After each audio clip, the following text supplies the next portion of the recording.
మనస్సే ఆత్మని భ్రమపడ్డారు వాళ్ళు. ఎందుకంటే మనస్సు సరిగ్గా అలాగే పనిచేస్తుంది. మనస్సు పనిచేసే తీరు సినిమా తెర మీద ఆ కెమెరా బొమ్మలు పనిచేసే తీరుకి ఏమీ భేదం లేదు. ఉదాహరణకి ఇప్పుడు నేను ఈ చెయ్యి ఇలా కదిపాను. ఇలా కదపటంలో ఒక కంటిన్యూస్ మోషన్ నేను చూశాను అని నేను అనుకుంటున్నాను. నేను చూసింది కంటిన్యూస్ మోషన్ కాదు. ఫైనల్గా నాకు కంటిన్యూస్ మోషన్ అనే భావన కలిగిన ప్రాసెస్లో కంటిన్యూటీ లేదు. ఎందుకంటే corresponds to one thought frame. Retina మీద పడింది అంటే అది బ్రెయిన్లో థాట్ ఫ్రేమ్ కింద ఉంటుంది. సో ప్రతి రూపగ్రహణమునకు సంబంధించిన ఫ్రేము కరస్పాండింగ్ థాట్ ఫ్రేమ్ రూపంగా పరివర్తన చెంది ఒక 30-40 థాట్ ఫ్రేమ్స్ ఏర్పడతాయి. ఈ థాట్ ఫ్రేమ్స్ అన్నీ కూడా చాలా క్విక్ సక్సెషన్లో రావటం చేత మీకు చెయ్య కంటిన్యూస్గా మూవ్ అయినట్టు అనిపించింది. కాబట్టి చేతి యొక్క కదలికని గుర్తుపట్టుట అనే మానసిక ప్రక్రియ ఏదైతే కలదో ఈ ప్రక్రియకు కూడా మూలము flickering mind only. Mind is always flickering. Mind is not a continuous thing. అది ఆల్వేజ్ ఫ్లిక్కరింగ్. మీకు నేను దృష్టాంతం అడుగుతాను. కొన్ని గులకరాళ్ళు తీసుకుని ఓ పెద్ద బుట్టలో గులకరాళ్ళు తీసుకుని ఇలా పోసాను అనుకోండి, అది కంటిన్యూస్గా డిస్కంటిన్యూస్గా చెప్పండి నాకు. డిస్కంటిన్యూస్. ఎందుకంటే ఒక రాయి తర్వాత ఇంకో రాయి పడుతుంది. అన్నీ కలిసి పడ్డట్టు అనిపించినా డిస్కంటిన్యూస్. ఇప్పుడు నెక్స్ట్ ఇంకో ప్రశ్న అడుగుతాను చెప్పండి. ఇసుక బుట్ట నిండా ఇసుక తీసుకుని పోస్తాను, అది కంటిన్యూస్గా డిస్కంటిన్యూస్గా? డిస్కంటిన్యూస్సే. కలిసి ఉన్నట్టు కనపడ్డా. బుట్ట నిండా లేకపోతే గిన్నె నీళ్లు తీసుకుని పోస్తాను, కంటిన్యూస్గా డిస్కంటిన్యూస్గా చెప్పండి? డిస్కంటిన్యూస్సే. It is not continuous. ఎందుకంటే one molecule after another molecule పడుతుంది. మనస్సు చూసేటువంటి పద్ధతి కూడా అంతే. అది చలాం బుద్ధిం, ఫ్లిక్కరింగ్ కాన్షియస్నెస్. కరెక్ట్ వాళ్ళు చెప్పింది, కానీ అది ఆత్మ కాదు. అక్కడ పప్పులో కాలేశారు. సో చలాం బుద్ధిం అని గ్రహించడం వరకు ఎంత బుద్ధిమంతులు వాళ్ళు. మోడర్న్ ప్రిన్సిపల్స్ ఆఫ్ ఫిజిక్స్ ఫ్రీక్వెన్సీని, ఇప్పుడు మన బల్బు ఉంది ఇండియాలో, ఫ్రీక్వెన్సీ 50 అంటే 50 సార్లు సెకండ్కి వెలిగి ఆరిపోతుంది. కానీ అది వెలిగి ఆరిపోతున్నట్టు మనకు అనిపించదు, కంటిన్యూస్గా వెలుగుతున్నట్టే అనిపిస్తుంది. అమెరికాలో ఫ్రీక్వెన్సీ 30. అంచేతే అమెరికా నుంచి ఇక్కడికి ఏదైనా వస్తువు తెస్తే కన్వర్షన్ చేసి తెచ్చుకోవాలి, ఫ్రీక్వెన్సీలు మారుతాయి కనుక. So anyway the point is that flickering consciousness, the concept of frequency, it was known at the time of Nagarjuna. 2500 years back నాగార్జునని మాధ్యమిక కారికలలో ఆయన దీని గురించి మాట్లాడతారు. సో శంకరులు అంటున్నారు, నాగార్జునునే సమకాలీకుడు ఆయన. శంకరుడు వాళ్ళందరూ కూడా అదే కాలంలో సుమారు 2500, 2400, 300 సంవత్సరాల క్రితం వాడు శంకరుడు, అదే బౌద్ధుల కాలం నాటికి. సో మీరు అర్థం చేసుకున్నది చాలా బాగుంది, కానీ పప్పులో కాలు వేశారు. మనస్సుని చూసి ఆత్మని భ్రమపడ్డారు. ఎందుకంటే మనస్సులో చైతన్యం భాషిస్తోంది. అద్దం చూసి అబ్బా అద్దం ఎలా మెరిసిపోతుందో అని ఒకడు భ్రమపడ్డాడు. ఓరి వెర్రివాడా, అద్దం కాదు మెరిసేది, అద్దాన్ని మెరిసి ఇట్లా చేసే సూర్యకాంతి, అది ప్రకాశం. అద్దానికి స్వయం ప్రకాశం ఉందన్నట్టు అనిపిస్తుంది. అంటే కాదండి, అద్దానికే ఉంది ప్రకాశం. గోడను చూడండి, గోడ మెరుస్తోందా? అద్దం మెరుస్తోంది. సూర్యకాంతి రెండింటికి సమానమేగా, మరి ఎందుకు మెరవట్లేదు గోడ అంటే, ఓరి వెర్రివాడ, అద్దం యొక్క ప్రకాశం కాదురా అన్నది. గోడ కంటే అద్దము ఒక పిసరు దాని యొక్క పాలిష్ బాగుండటం చేతను సూర్యకాంతిని అది రిఫ్లెక్ట్ చేస్తుంది, అద్దం గోడ చేయలేకపోతుంది. అంతేగాని నువ్వు అద్దం స్వయం ప్రకాశం అని భ్రమపడ్డావు అన్నట్లుగా వీళ్ళు, ఈ బౌద్ధులు, మా క్షణిక విజ్ఞానవాదులు ఆ మనస్సును కరెక్ట్గా గ్రహించి, ఆ మనస్సుకి ఫ్లిక్కరింగ్ నేచర్ ఉంది, దానికి తోడుగా మనస్సు చైతన్యముతోటి భరితమై ఉండినది, నిండి ఉన్నది. ఎందుకంటే ప్రతి ఫ్రేము కూడా ఒక జ్ఞానాన్ని మనకి కలిగిస్తూనే ఉన్నది. ఘట జ్ఞానము కలిగిందంటే ఎలా కలిగింది? ఘటాకార వృత్తి, thought frame in the form of, in the modification of a pot form. That thought frame ఉండబట్టే కదా ఘట జ్ఞానం కలిగింది. ఆ ఘట జ్ఞానము కలిగేటంలో thought frame, the thought itself is not self evident, it is made evident by the reflection of ఆత్మ చైతన్యం. ఆ పాయింట్ వాళ్ళు మర్చిపోయి అద్దం స్వయం ప్రకాశం అని చిన్నపిల్లవాడు భ్రమపడ్డట్లుగా మనస్సే ఆత్మ అని వాళ్ళు భ్రమపడ్డారు. చలాం బుద్ధించ శూన్యం విదుహు. బౌద్ధులలోనే మరో తెగ ఉన్నది. వాళ్ళు అన్నారు, ఈ ఫ్లిక్కరింగ్ కాన్షియస్నెస్ ఏం లేదు, నువ్వే అంటున్నావు కదా అది పుట్టి నశిస్తూ ఉంటుంది, ప్రతిక్షణం పుట్టి ప్రతిక్షణం నశిస్తూ ఉంటుంది, అదే ఆత్మ నువ్వే అన్నావు కదా, ప్రతిక్షణం పుట్టినట్టుగా నీకు భాషించింది, పుట్టడం లేదు నశించటం లేదు, సర్వం శూన్యం. నిద్రలోకి వెళ్ళావు, నిద్రలో ఏమైంది, నీ మనస్సు ప్రతిక్షణం పుట్టి నశిస్తోందా, థాట్ ఫ్రేమ్స్ అన్నీ నిద్రలో ఉన్నాయా, లేవు. నిద్రలోకి వెళ్ళేప్పటికి ఏమయ్యా, ఇవన్నీ లేకుండా పోయాయి. లేకుండా పోయడం అంటే శూన్యము, వాయిడ్. నిద్రలోంచి వచ్చావు బయటికి, మళ్ళీ ఈ థాట్ ఫ్రేమ్స్ అన్నీ వచ్చాయి. ఎక్కడి నుంచి వచ్చాయి ఇవన్నీ, ఎక్కడికి వెళ్ళిపోయాయో అక్కడి నుంచే వచ్చాయి, శూన్యంలోకి వెళ్ళిపోయాయి, శూన్యంలోంచి వచ్చాయి అని. శూన్యం, శూన్యమే తత్వము. కాబట్టి ఆ శూన్యవాదుల యొక్క సాధన అది. ఎందుకంటే శూన్యవాదులు ఇలాగంటే వేషం వేసుకుని ఈ రకం వస్త్రాలను ధరించి ఆ గుహల్లోనూ అక్కడ కూర్చొని తపస్సు చేస్తూ ఉంటారు. ఒక వెరువాడ నువ్వు శూన్యమే తత్వం అంటావు కదా, తపస్సు ఎందుకు చేస్తున్నావంటే ఈ ఆత్మ వెళ్ళి శూన్యం అయిపోవడం కోసం నేను తపస్సు చేస్తున్నాను. అంటే నేను ఇప్పుడు ఉన్నాను, ఉండడం చేతనే ఈ సంసారము ఈ దుఃఖాలు ఇవన్నీ ఉన్నాయి, నేనే లేకుండా పోతే దుఃఖం కూడా పోతుంది కదా. కాబట్టి నేను ఉంటూ దుఃఖ నివృత్తి చేయడానికి ఉపాయం వేదాంత శాస్త్రం చెప్తే దుఃఖ నివృత్తికి చక్కటి ఉపాయం నేనే లేకుండా పోవడం, సూయిసైడల్ మెంటాలిటీ. సూయిసైడ్ ఎలాగైతే లోక వ్యవహారంలో తప్పో, శాస్త్రీయమైన దృక్పథంలో ఆత్మే లేకుండా పోవటం తప్పు. ఎందుకంటే ఆత్మ చైతన్యము ఎన్నటికీ లేకుండా పోదు. సూసైడ్ పోతే ఇదే చేసుకుంటే ఈ దేహం పోయిందే కానీ ఇంకో దేహం వస్తుంది, ఈ కష్టాలు మళ్ళీ పునరావృతం అవుతాయి. కాబట్టి suicide is not the solution. అదేవిధంగా వేదాంత శాస్త్రంలో, వేదాంతంలో ఆత్మతత్వానికి సంబంధించి ఆత్మ లేకుండగా పోవటము సొల్యూషన్ అనేటువంటి శూన్యవాదుల యొక్క సిద్ధాంతము అది సరికాదు. తర్వాత శూన్యము తత్వము అని అంటున్నావు నువ్వు. శూన్యము తత్వము అని తెలిసి అంటున్నావా, తెలియకుండా అంటున్నావా? తెలిసే అంటూ ఉన్నాము. శూన్యం తత్వమని తెలిసింది అంటే శూన్యమును తత్వముగా దర్శించే సాక్షి ఒకడు ఉన్నాడా లేడా? సాక్షి లేడు అని నువ్వంటే శూన్యము తత్వమని తెలియకుండా మాట్లాడినట్టయింది. సో శూన్యము తత్వం అనే విషయం మనకి తెలియకుండా పోతుంది. శూన్యం తత్వము అని తెలిసిన సాక్షి ఉండబట్టే ఆ మాట చెప్పాము అని నువ్వు అన్నట్లయితే సాక్షి ఉండనే ఉన్నాడు, సాక్షి సిద్ధించాడు. కాబట్టి ఆ సాక్షియే ఆత్మ. కనుక శూన్యము తత్వము ఎన్నటికీ కాజాలదు అని వేదాంతులు నిరూపిస్తారు. ఈ విధంగా ఆ బుద్ధించ శూన్యం విదుహు. వీళ్ళందరూ కూడా ఇలా పొరపాటు పడుతున్నారే, మహావిద్వాంసులు గొప్ప గొప్ప ఇంటలెక్చువల్ పీపుల్ ఇలా ఎందుకు పొరపాటు పడుతున్నారు అంటే స్త్రీ బాలాంధ జడోపమాహ. దీనికి కొంతమంది ఏమైనా సమాధానం చెప్తారంటే పిల్లలు, స్త్రీలు, గుడ్డివారు వాళ్ళలాంటి వాళ్ళు వీరని చెప్తారు. అది సరైన వ్యాఖ్యానం కాదు. ఎందుకంటే ఇక్కడ శంకరులు చాలా చక్కటి సింబాలిజంలో ప్రయోగించినటువంటి వాక్యము. స్త్రీ అనే పదానికి దేహభ్రాంతి కలవాడు అని అర్థం. దేహమే ఆత్మ అనే భ్రాంతి కలవాడు. ఎందుకని అలా ఎందుకు అనాల్సి వచ్చిందంటే ఆ రోజుల్లో స్త్రీలు అద్దం ముందు నిలబడి ఎక్కువసేపు సింగారం చేసుకుంటూ ఉండేవారు. బహుశా ఆ రోజుల్లోనే కాదు, ఈ రోజుల్లో కూడా చేసుకుంటున్నారేమో. సో అంటే ఇప్పుడు స్త్రీ పార్టీకి వెళ్ళాలని, భార్యాభర్త కలిసి పార్టీకి వెళ్ళాలనుకోండి, అద్దం ముందు భర్త ఎంతసేపు గడుపుతాడు, భార్య ఎంతసేపు గడుపుతుంది అన్నది మీరు సామాన్యాకారంగా చూస్తే, ఎక్సెప్షన్స్ ఎప్పుడైనా ఉంటాయి.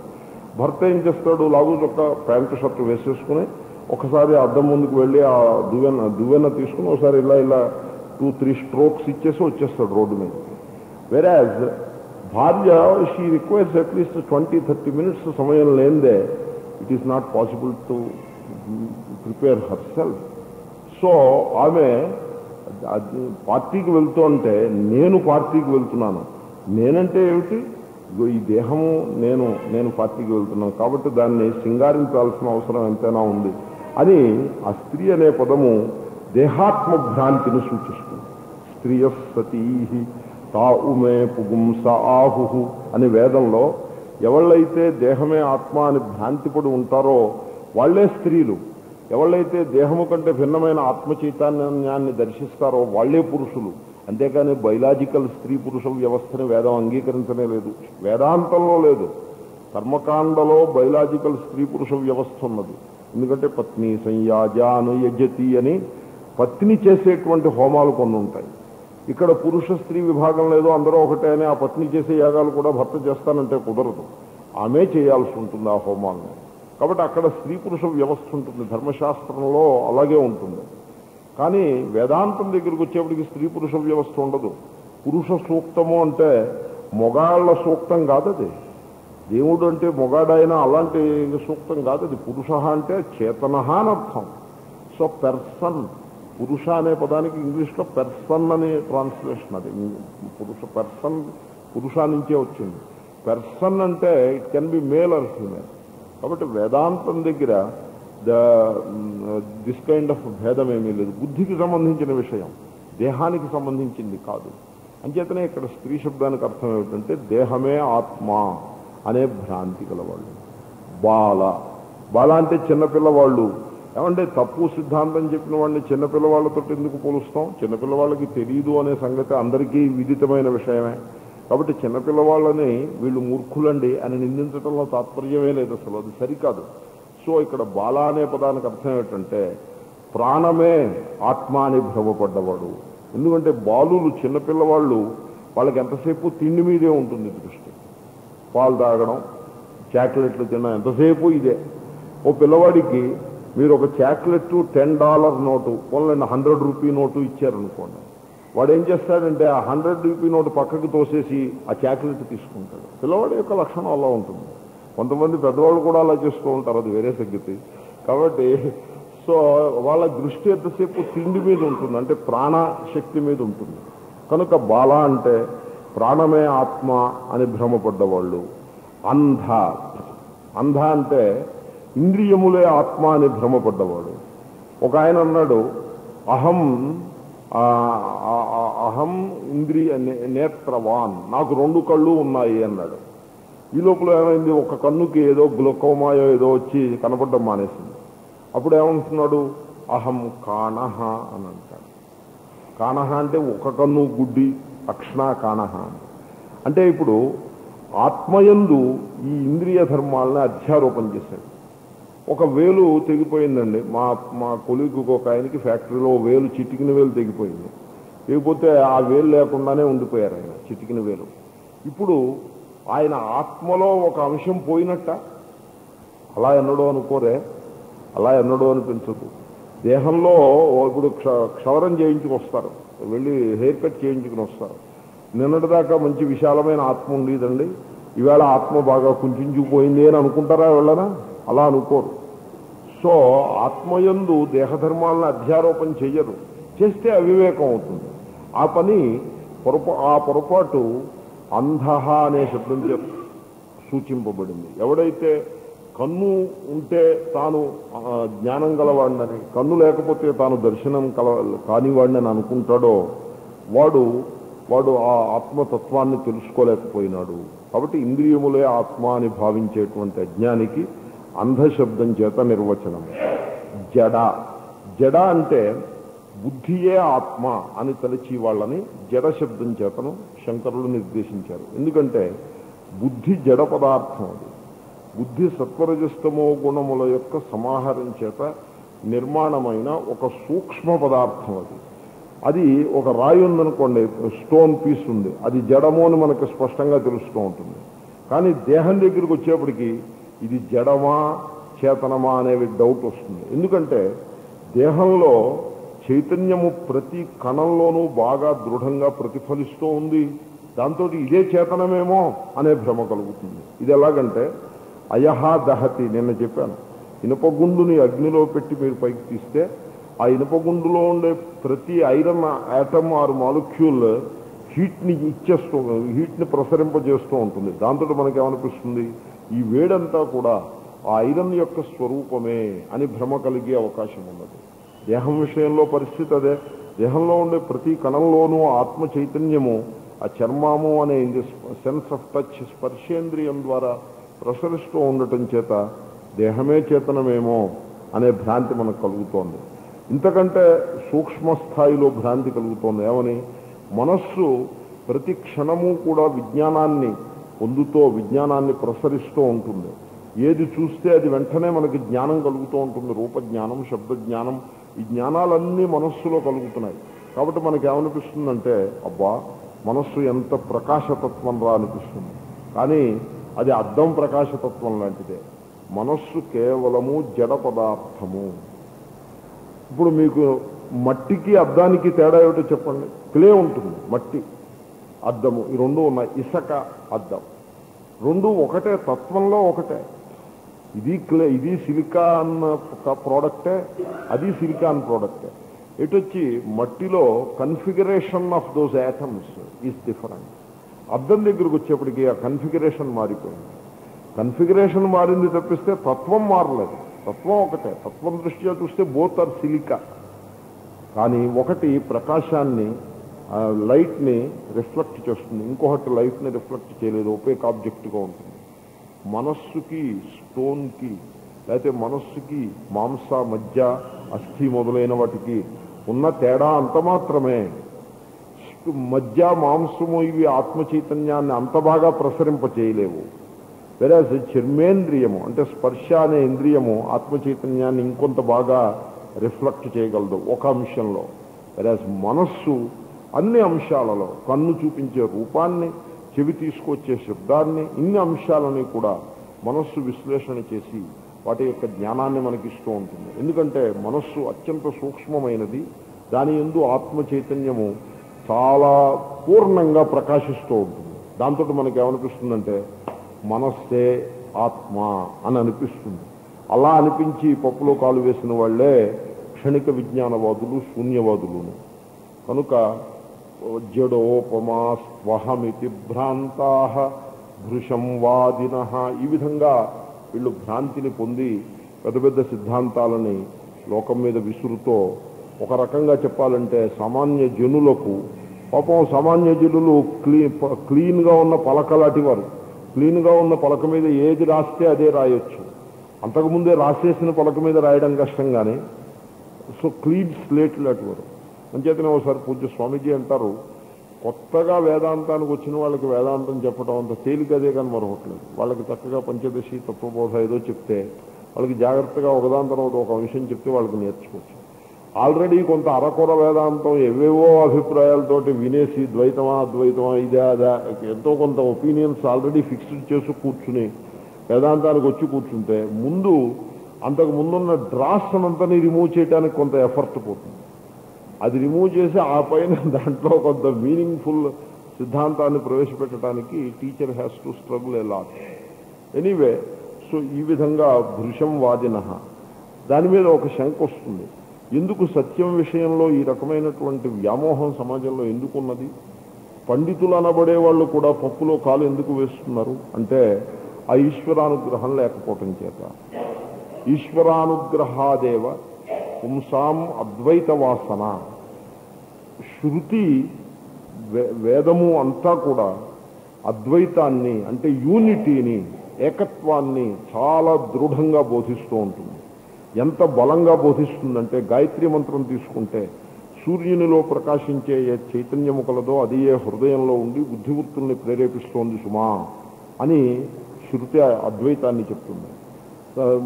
మీరు ఉపనిషత్తులు చూసినట్లయితే సదేకమేవాద్వితీయం బ్రహ్మ ఉపనిషద్వాక్యం. సత్ ఆత్మ, ఆ పరబ్రహ్మ ఏకం. ఏకం అంటే మళ్ళీ వీళ్ళు 2 పళ్ళు ఉన్నాయి దాంట్లో ఒక పండు అని మళ్ళీ ఏకం, హాఫ్ ఆఫ్ 2. 3 పళ్ళు ఉంటే ఒక పండు తీశారనుకోండి, సో ఏకం అంటే 1/3 ఆఫ్ 3 అని అలాగంటే అర్థం చెప్పిపోతారేమోనని ఏకమేవా, అది ఒక్కటి మాత్రమే ఉన్నది అంటే వీళ్ళు మళ్ళీ అది ఒక్కటి మాత్రమే ఉండి ఇక్కడ ఇది ఒక్కటే ఉంది కానీ వైకుంఠంలో ఇంకో ఒక్కటి ఉంది, అక్కడ అదొక్కటే ఇక్కడ ఇదొక్కటే అని ఇలాగేమన్నా చెప్పిపోతారేమోనని. అద్వితీయం, రెండోది లేదు రా నాన్న అని సజాతీయ విజాతీయ స్వగత భేదరహితం సత్ బ్రహ్మ ఏకం నేహ నానాస్తి కించన. మీకు నానాత్వం కనపడుతోంది, కన్ను తెరిచి చూస్తే నానాత్వం కనపడుతోంది, ఇది వేరు అది వేరు అది వేరు అని అలా కనపడుతోంది. ఇది కనపడటమే, భాష మాత్రమే. నానాత్వం సత్యం కాదు. వ్యావహారిక స్థాయిలో దానికి ఉండే విశిష్టత దానికి ఉన్నప్పటికీ అదే పరమసత్యము కాదు సుమా స్వీట్ షాప్కి వెళ్తారు, 70 రకాల స్వీట్లు ఉన్నాయి. కానీ వాటి తత్వం అంతా కలిపి రెండింటి కింద తేల్చవచ్చు. ఏవో ఏలకులోను జీడిపప్పు పలుకులు అవన్నీ వాళ్ళు ఏమి ఎక్కువ ఎలాగో వేరు, అవి వాటిని పెద్ద లెక్కలోకి తీసుకోవడం మానేస్తే మిగిలిందల్లా షుగరును ఆటా తప్పించి ఇంకేముందండి, అంతకంటే ఎక్కువ లేదు. షుగరు అండ్ ఆటాని వాడు 70 రకాలుగా మన ముందు ప్రదర్శించాడు. అలాగే ఈ జగత్తు ఒకే పరబ్రహ్మతత్వాన్ని, ఒకే సత్తత్వాన్ని, ఎగ్జిస్టెన్స్ అబ్సల్యూట్ అనే ఒకే ఒక ఆత్మతత్వాన్ని లేక పరబ్రహ్మను మనకి ఆ పరమేశ్వరుడు తన యొక్క ఏకైక స్వరూపాన్ని అనేకంగా ప్రసరింపజేస్తున్నాడు. బహుశ్యామితి, సో బహుశ్యాం ప్రజాయేతి అని ఉపనిషత్తులో ఆయన ఆ పరమేశ్వరుడు నేను ఏకరూపంగా ఉన్నాను, బహురూపంగా కనపడతాను అని అంటాడు. ఆ పని మనము చేస్తూనే ఉంటాం నిత్యకృత్యంలో. ఇప్పుడు నేను ఇంట్లో ఉన్నాను, భర్త ముందు భార్య ముందు భర్తని, కొడుకు ముందు తండ్రిని, తండ్రి ముందు కొడుకుని, ఆఫీసర్ ముందు మేనేజర్ని, మేనేజర్కి ఇంకో జూనియర్ ఆఫీసర్ ముందు సీనియర్ ఆఫీసర్ని, బస్సులో ప్యాసింజర్ని. ఎన్ని రూపాలు, ఒక క్లబ్లో క్లబ్ మెంబర్ని, ఇలాగా ఒకరికి మిత్రుణ్ణి, మరొక శత్రువుని, ఇలాగ ఇన్ని రూపాలు తెల్లవారులేస్తే నిద్రపోయే లోపల అనేక రూపాలని, ఒక్కొక్కప్పుడు మోసం కోసం చేయడం కోసం అనేక రూపాలని ధరిస్తూ లేనిపోని రూపాలని నెత్తి మీద వేసుకుని ఎన్నెన్నో రూపాలని మనం ప్రదర్శిస్తున్నామా లేదా? ఇన్ని రూపాలని ప్రదర్శిస్తున్నా అంటారు కూడా, అబ్బా వీటి తెలివితేటలు ఎన్ని రూపాలని చూపించేస్తున్నాడు పొద్దున్నుంచి సాయంకాలం దాకా అని అంటారు కూడా. సో ఇన్ని రూపాలని ప్రదర్శిస్తున్నా వాడు ఒక్కడేగా వ్యక్తి, మన జీవితంలో ఉన్న అనుభవమే ఇది. సో ఎనీవే ఇలాగా అనేక యుక్తులు ఉన్నాయి. సో ఒకే పరమేశ్వరుడు నానాత్మంతో భాషిస్తున్నాడు అని మనకు అర్థమైందో లేదో ఆ విషయం అలా చెప్పటండి. శృతి మాత్రం ఢంకా బజాయించి చెప్తుంది. నువ్వు శృతిని పట్టుకుని నువ్వు దాంట్లోనేమో భేదాన్ని చూపిస్తానంటే నీకు శృతి సహకరించదు. నువ్వు శృతిని పక్కన పెట్టి ఇంకేదో మాట్లాడి భేదాన్ని నువ్వు చూపిస్తానంటే ఇట్స్ ఓకే. శృతిని నువ్వు పట్టుకుంటే భేదము కంటిలో నలకంతైదు లేదు దాంట్లో. బికాజ్ శృతి అంత సయశ్చాయం పురుషే యశ్చాసావాదిత్యే స ఏకః. ట్రాన్స్లేట్ చేయండి. ఇదిగో ఈ పురుషుడు ఎవడైతే చేతనుడు ఉన్నాడో, అదిగో అక్కడ ఆదిత్యుల్లో దేవత ఏదైతే ఆదిత్య దేవత ఉన్నదో స ఏకః, రెండు ఒక్కటియే. స్వామి వివేకానంద అంటారు, the sun and me are 2 flickers of the same consciousness అని అంటారు. సో ఈ రకమైన ఆయన ఉపనిషత్ వాక్యాన్ని ఆయన ఇంగ్లీష్లో మాట్లాడాడంతే. ఇటువంటి విధంగా శృతి వేదము ఏకత్వాన్ని చాలా దృఢంగా ప్రతిపాదిస్తోంది. బెసగడానికి వీలు లేకుండా ప్రతిపాదిస్తోంది. ఇటు బెసగడానికి వీలు, తాళ్లతో కట్టేసినంత బలంగా కట్టి ప్రతిపాదిస్తుంటే, తత్వమసి అని శృతి చెప్తే దాని ముందు ఆ పెట్టి అతత్వమసి అని వ్యాఖ్యానం చేస్తారు. అహం బ్రహ్మాస్మి అని శృతి చెప్తే అహం అంటే నేను అని అర్థం కాదు. సంస్కృతం చదువుకోని వాళ్ళకు కూడా తెలుసు అహం అంటే నేను అని. ఇంగ్లీష్లో ఐ అని ఉందనుకోండి, ఐ అంటే నేను కాదు అని వచ్చి చెప్పాను అనుకోండి, మీకు ముక్కు మీద వేరేసుకోవాలా అక్కర్లేదా? అహం అంటే ఆత్మ అర్థం కాదు. అహం అంటే అర్థం విష్ణువు లేకపోతే శివుడు. అహం అనే పదానికి శివుడు విష్ణువు అర్థం చెప్తే ఇంక మనం శాస్త్రాన్ని ఎలాగ దాన్ని హ్యాండిల్ చేయటం? అహం అనే పదాన్ని అస్మి అని ఉంది పక్కన. అస్మి అంటే యామ్, ఇంగ్లీష్లో యామ్ ఉంది. అయామ్ రామ అన్నారనుకోండి, ఐ అంటే నేనని అర్థం కాదు అని చెప్పారనుకోండి, ఆ యామ్కి ఏం చేస్తారు గతి? యామ్ ఐ వచ్చినప్పుడే వస్తుంది. అస్మి అని ఉంది, అస్మి ఉత్తమ పురుష ఏకవచనం, దానికి ఏదో మళ్ళీ ఇంకోటి చెప్పి మొత్తానికి అహం బ్రహ్మాస్మి అని శృతి ఏది చెప్తోందో దానికి ఆ అర్థం చెప్పకుండా మరో అర్థం చెప్పి ప్రయత్నం చేసి వాట్ ఈజ్ ఆల్ దిస్? మాయాశక్తి విలాస కల్పిత మహావ్యామోహ. అదే ఇది మహావ్యామోహం. ఇది మోహము అంటే ఒకదానిని చూసి మరొకటి అనుకోవడం పేరు మోహం. ఆ మోహము ఆ సమంతాత్ మోహ, ఆ మోహం అన్ని అంశాలలోకి విస్తరించింది. ఏదో ఒకచోట పొరపాటు చేయడం కాదు, ఒకచోట బేసిక్ ప్రధానమైన అంశంలో పొరపాటు చేస్తే ఇంకా ఆ పొరపాటు అలా సర్వత్రా విస్తరిస్తుంది. ఆ మోహ. ఈ పొరపాటు ఏదో కొద్ది సూపర్ఫిషియల్గా ఉందనుకుంటున్నారా? చాలా బలంగా ఉంది. ఆ మోహ వ్యామోహ. సర్వత్రా బాగా లోతుగా. ఎంత లోతుగా ఉంది అంటే విడదీయరానంత లోతుగా, బ్రేక్ చేసి తోసివేయటానికి వీలు లేనంత లోతుగా ఈ అజ్ఞానము, ఈ భ్రాంతి ఉన్నది. మహావ్యామోహ. ఈ మహావ్యామోహం ఎందుకు వచ్చింది అంటే మాయాశక్తి విలాస కల్పిత మహావ్యామోహ. ఆ మాయాశక్తి, మాయాస్వరూపాన్ని గురించి నేను 3వ శ్లోకంలో చెప్పి ఉన్నాను ఇంతకు ముందు ప్రసంగంలో. ఇప్పుడు ఇంకా మాయ గురించి నెక్స్ట్ శ్లోకంలో చెప్తాను. సో ఆ మాయాశక్తి యొక్క, ఆ ఈశ్వరుని యొక్క సృజన శక్తికే, క్రియేటివ్ ఫ్యాకల్టీ, దానికే మాయాశక్తి. మాయా అంటే ఓ కిరీటం పెట్టుకుని పక్కన నిలబడుతుందని అర్థం కాదు. అది ఊరికే థియలాజికల్గా అలా చెప్పిన మాయాశక్తి అంటే క్రియేటివ్ ఫ్యాకల్టీ. ఆ క్రియేటివ్ ఫ్యాకల్టీ, ఇప్పుడు ఆ బంగారం ఉంది, బంగారంలో మాయాశక్తి ఉంది. ఎలా ఉంది బంగారంలో మాయాశక్తి? జ్యువెలర్ షాపు వెళ్ళి చూడండి, ఒకే ఒక బంగారము అవ్వవ్వ ఎన్ని రూపాల్లో భాషిస్తోంది. అయ్యా ఇదంతా ఒకే బంగారం అండి? అవును, ఒకే బంగారం ఎన్ని రూపాల్లో భాషిస్తోంది. అబ్బా దాంట్లో అంత శక్తి ఉందా? ఉంది.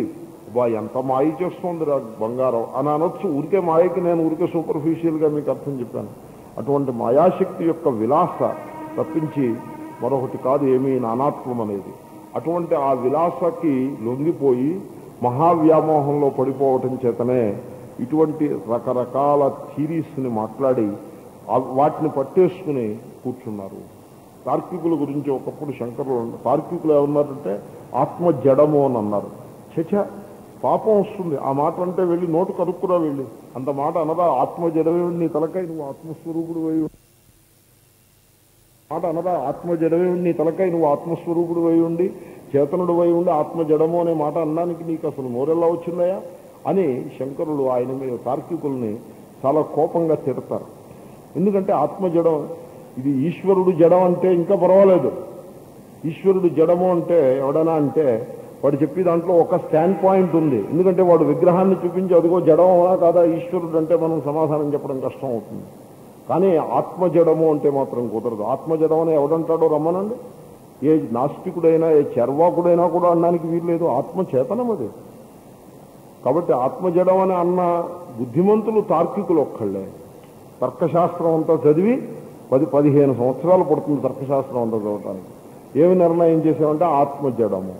ఆ తార్కికుడితో ఏం మాట్లాడదామన్నా వీల్లేదు. ఎందుకంటే వాడు ఫ్రేమ్వర్క్ ఫిక్స్ చేసి పెట్టాడు. సమవాయ సంబంధం, సమవాయ సంబంధావచ్ఛిన్న, గంధత్వావచ్ఛిన్న అంటూ ఇంతంత పొడుగు విశేషణాలు వేసేస్తూ ఓ ఫ్రేమ్వర్క్ ఫిక్స్ చేసి పెట్టాడు. మనం ఏది మాట్లాడినా ఆ ధూళంతా రేగ కొడతాడు. రేగకొట్టి కళ్ళు కనపడకుండా చేస్తాడు, భ్రాంతిని కలిగిస్తాడు. వాడుకు తనకున్న భ్రాంతిని లోకం మీద కప్పిపుచ్చుతాడు, లోకానికి అంతకే అందజేయటంలో దిట్ట. అటువంటి తార్కికుడికి మీరు ఏం బోధిస్తారు? వాడికి ఏం బోధ వెళ్తుంది? ఆల్రెడీ ఫిక్స్ చేసి పెట్టుకున్న వాడికి, ప్రెజుడిస్డ్ మైండ్కి ఏం బోధిస్తారు? వాడికి బోధించాలి అంటే ముందు వాడు కొంత శుశ్రూష చేసి వాడిలో ఉన్న అజ్ఞానము, ఆ పొరలన్నింటినీ కొంత సేవ చేతను తీసి పారేసిన తర్వాత, వాడు ఏదైనా మళ్ళీ లోవర్ లెవెల్కి వచ్చిన తర్వాత అప్పుడు మాత్రమే వాడికి బోధించడం కుదురుతుంది. అది జరగాలి అంటే ఈశ్వరుని యొక్క అనుగ్రహం వాడి యందు పూర్ణంగా ప్రసరించాలి. ఈశ్వరుడు మాత్రమే ఆ సిచ్యువేషన్ నిర్మాణం చేయగలడు. మహా అవ్యామోహ సంహారిణే. హే పరమేశ్వర, నీవు ఈ విధంగా లోకంలో అందరి విద్వాంసులకు కూడా వ్యామోహాన్ని కలిగించే మాయాశక్తిని నీవే నివారించగలవు. నాయందు కూడా అటువంటి ఆ మాయాశక్తి యొక్క వ్యామోహం ఉన్నది. నేను కూడా ఈ జగత్తు యొక్క భ్రాంతిలో పడి చాలా ఇబ్బందులు పడుతూ ఉన్నాను. నాకు కూడా నీ యొక్క అనుగ్రహం కలగాలి. శ్రీకృష్ణుడు గీతలో అంటాడు, దదామి బుద్ధియోగం తం ఏన మాముపయాంతితే. ఎవరైతే నన్ను శరణు కోరుతారో నేను వాళ్ళకి సంపదలు ఇస్తాను, లేకపోతే వాళ్ళకి ఒక తాడేసి ఇక్కడి నుంచి వైకుంఠంలో లాగేసి వైకుంఠంలో కూర్చోబెడతాను, లేకపోతే వైకుంఠంలో లోపలికి వచ్చేసేందుకు గేటు దగ్గర జేవిజేయులు ఆగకుండా ఒక పాస్ ఇస్తాను. ఇలాగేం చెప్పలేదు ఆయన. ఇవన్నీ మోక్షానికి హేతువులు కావు. ఆయన ఏమన్నాడంటే బుద్ధియోగం. బుద్ధియోగం అంటే జ్ఞానయోగం అని అర్థం. బుద్ధి అంటే జ్ఞానము. నేను వాళ్ళకి జ్ఞానాన్ని ఇస్తాను. ఏన మాముపయాంతితే. ఆ జ్ఞానం యొక్క అనుగ్రహం చేత వాళ్ళు నన్ను పొందుతారు. శ్రీకృష్ణుడికి మన మీద దయ కలిగితే ఆయన మనకిచ్చేది జ్ఞానం. కొంచెం దయ కలిగితే సంపదిస్తాడు, ఇంకా బాగా ఎక్కువ దయ కలిగితే స్వర్గం ఇస్తాడు. బుద్ధియోగం అంటే జ్ఞానయోగం అని అర్థం. బుద్ధి అంటే జ్ఞానము. నేను వాళ్ళకి జ్ఞానాన్ని ఇస్తాను. ఏన మాముపయాంతితే. ఆ జ్ఞానం యొక్క అనుగ్రహం చేత వాళ్ళు నన్ను పొందుతారు. శ్రీకృష్ణుడికి మన మీద దయ కలిగితే ఆయన మనకిచ్చేది జ్ఞానం. కొంచెం దయ కలిగితే సంపదిస్తాడు, ఇంకా బాగా ఎక్కువ దయ కలిగితే స్వర్గం ఇస్తాడు, ఇంకా పూర్ణమైన దయ కలిగితే జ్ఞానం ఇస్తాడు అని చెప్పాడు ఆయన గీతలో స్పష్టంగా. జ్ఞానం ఇవ్వడం అర్జునుడి మీద జ్ఞానం ఇవ్వడం కోసమనే అర్జునుడి మీద అంత కష్టపడ్డాడు ఆయన. ఎందుకంటే వీడు జ్ఞానానికి అర్హుడు అనే భావంతో. కనుక ఆ అర్హత నాకు కలిగిట్లాగా ఆ వ్యామోహాన్ని నీవు తొలగించవలసింది అని ప్రార్థిస్తూ మహావ్యామోహ సంహారిణే తస్మై శ్రీ గురుమూర్తయే నమైదం శ్రీ దక్షిణామూర్తయే. తర్వాత శ్లోకం అందాము. రాహుగ్రస్త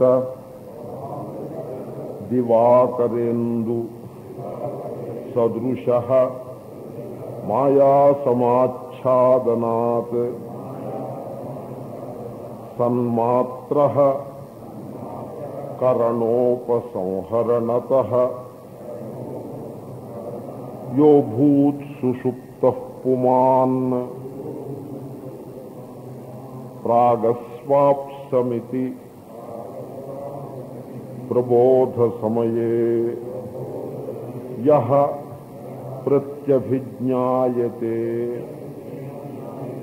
తస్మై శ్రీ గురుమూర్తయే నమ ఇదం శ్రీ దక్షిణామూర్తయే.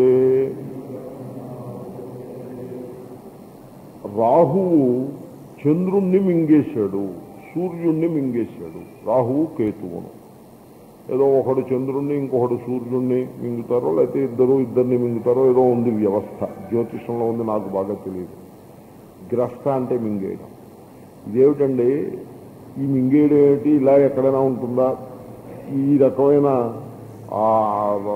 రాంగ్ స్టోరీస్ చెప్పి పిల్లల్లో మీరంతా కూడా అజ్ఞానాన్ని నింపేస్తున్నారు అని ఒక విమర్శకులు అంటుండగానే విన్నా. మీకు యూ టేక్ ఇట్ ఫ్రమ్ మీ. రాహువు పాము చంద్రుణ్ణి మింగేయటం, సూర్యుణ్ణి మింగేయటం అన్నది కేవలము కథ మాత్రమే. మీరు జ్యోతిష్ శాస్త్రం చూసినట్లయితే రాహుకేతువులకి ఛాయాగ్రహములు అని పేరు. రాహువు కేతువులు గ్రహాలు కావు, ఛాయాగ్రహాలు. ఛాయ అంటే నీడ, నీడకే గ్రహం అని పేరు. గ్రహం అని పేరు ఎందుకు వచ్చింది? కప్పి వేస్తుంది కనుక.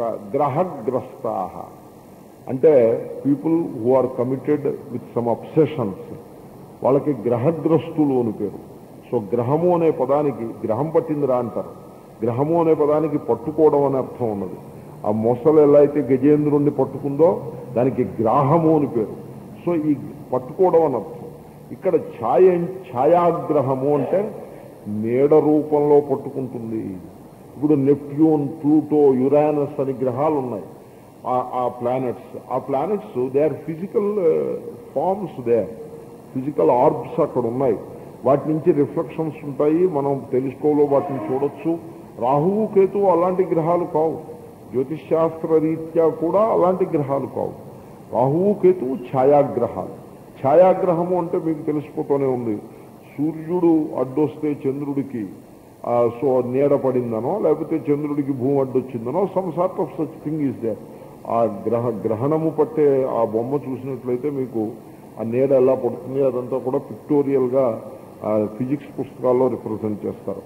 ఆ నీడకే గ్రహము అని పేరు. అది పిసరంత నీడ అయితే దానికి గ్రహం అని పేరు పెట్టక్కర్లేదు. బోళ్ళన్ని ఛాయలు మనకి ఎక్కడ పడితే అక్కడ కనపడతాయి. చెట్టు నీడ, బిల్డింగ్ నీడ, మనిషి నీడ. కానీ ఆ నీడ ఎంత పెద్దదంటే కొన్ని వేల మైళ్ళ వ్యాసం కలిగిన నీడది. ఆ నీడ చంద్రుల్లో సగభాగాన్ని కప్పేస్తుంది, సూర్యుడిని పూర్తిగా కూడా కప్పేస్తుంది ఒకప్పుడు, అంతటి నీడ. కాబట్టి ఈ నీడను చూస్తే అబ్బా ఏమి నీడది, ఇది ఇంకో గ్రహంలో